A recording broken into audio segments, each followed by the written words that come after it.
नमस्कार, मैं हूं आरजू अंसारी और आप देख रहे हैं राष्ट्रीय जगत विजन न्यूज। बहुचर्चित शराब घोटाला मामले में पूर्व राज्य सेवा अधिकारी और पूर्व मुख्यमंत्री भूपेश बघेल की उप सचिव रह चुकी सौम्या चौरसिया को बड़ा झटका लगा है। छत्तीसगढ़ हाईकोर्ट ने उनकी अग्रिम जमानत याचिका खारिज कर दी है।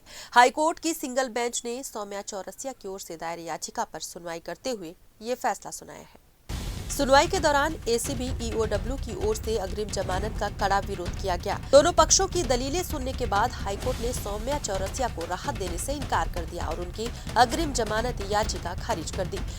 बता दें कि छत्तीसगढ़ के चर्चित शराब घोटाले में प्रवर्तन निदेशालय की कार्रवाई के बाद आर्थिक अपराध अन्वेषण शाखा द्वारा गिरफ्तारी की आशंका को देखते हुए सौम्या चौरसिया ने हाईकोर्ट में अग्रिम जमानत के लिए आवेदन किया था।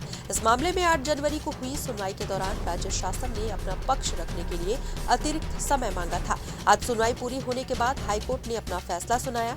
इस प्रकरण में ईडी पहले से ही सौम्या चौरसिया को गिरफ्तार कर चुकी है।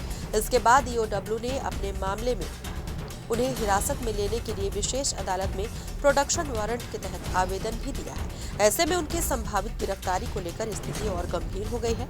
गिरफ्तारी से राहत पाने के उद्देश्य से सौम्या चौरसिया ने अग्रिम जमानत की मांग की, लेकिन हाईकोर्ट ने उन्हें कोई राहत नहीं दी। फिलहाल इस खबर में बस इतना ही। देश प्रदेश की खबरों से अपडेटेड रहने के लिए हमारे चैनल को सब्सक्राइब करें और नए खबरों के नोटिफिकेशन के लिए बेल आइकॉन जरूर दबाएं। नमस्कार।